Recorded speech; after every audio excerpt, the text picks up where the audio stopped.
I was standing in the hallway, lights off, when my own name cut through the house like a blade after Christmas. My brother said, "We'll move him." Like, comment, and subscribe Huna Stories for more stories. He won't even hear it coming.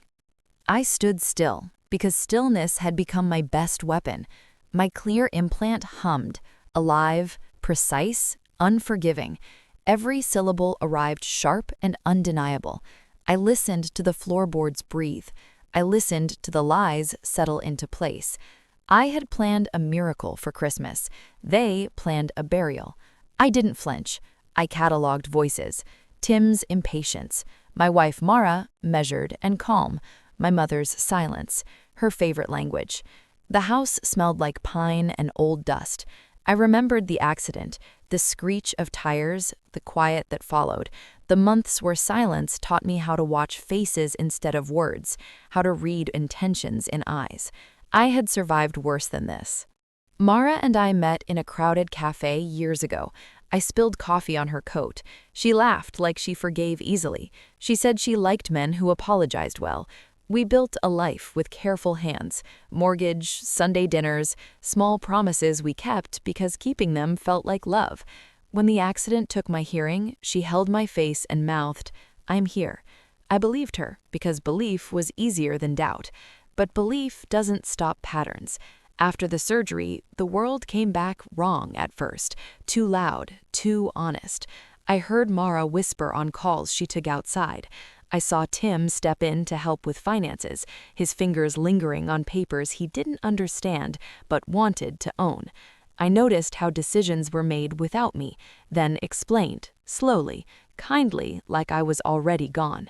I stayed silent on purpose. The evidence arrived quietly. A draft email on the shared laptop, a calendar reminder mislabeled PT, the word facility repeated like a drumbeat. They weren't stealing my money. They were stealing my agency. After Christmas, they'd move me for my own good. Papers prepared, signatures practiced.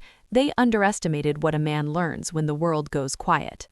I planned without anger.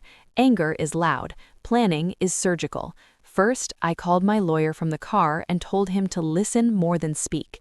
Then I recorded everything. My implant fed clean audio into my phone. Dates, voices, intentions. I audited the accounts Tim touched and froze access. I updated my medical proxy and living will. I scheduled an independent evaluation with a neurologist Mara had never heard of. I invited a social worker to Christmas under the pretense of charity. I didn't confront anyone. I sharpened time. Christmas arrived wrapped in politeness. The tree blinked like it had secrets. I wore my old hearing aids, dead, decorative, because expectations matter. We gathered. Laughter landed wrong. I watched Mara's hands tremble when she poured wine. Tim avoided my eyes. My mother smiled like a locked door. After dessert, I stood. I tapped my glass. The room leaned in.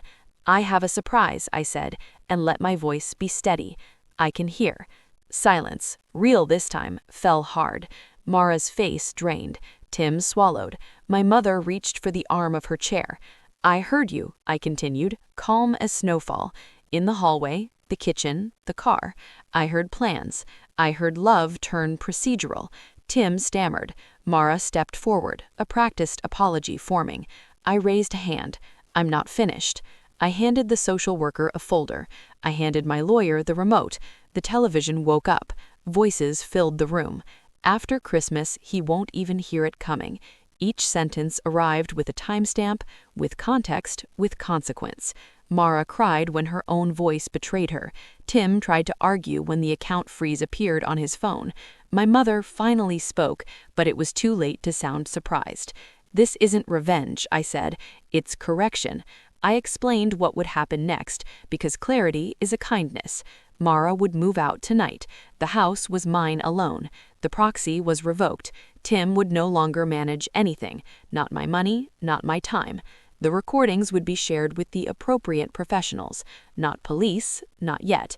I wasn't interested in spectacle. I was interested in endings. Mara reached for me. I stepped back. "I loved you," I said. "That doesn't make you safe." They left in pieces. The tree kept blinking. Later, alone, I turned off the decorative aids and let the implant do its quiet work. The house breathed again. I felt the relief settle where anger never had. Power isn't volume, it's timing. I didn't win because they fell. I won because I stood when they thought I couldn't hear my own erasure. Because silence taught me patience, and patience taught me precision. I wrapped the recordings away like ornaments. I poured a drink. I listened to the clock tick. Each second earned. Christmas ended. I remained. Thanks for listening. Like, comment, and subscribe Huna Stories for more stories.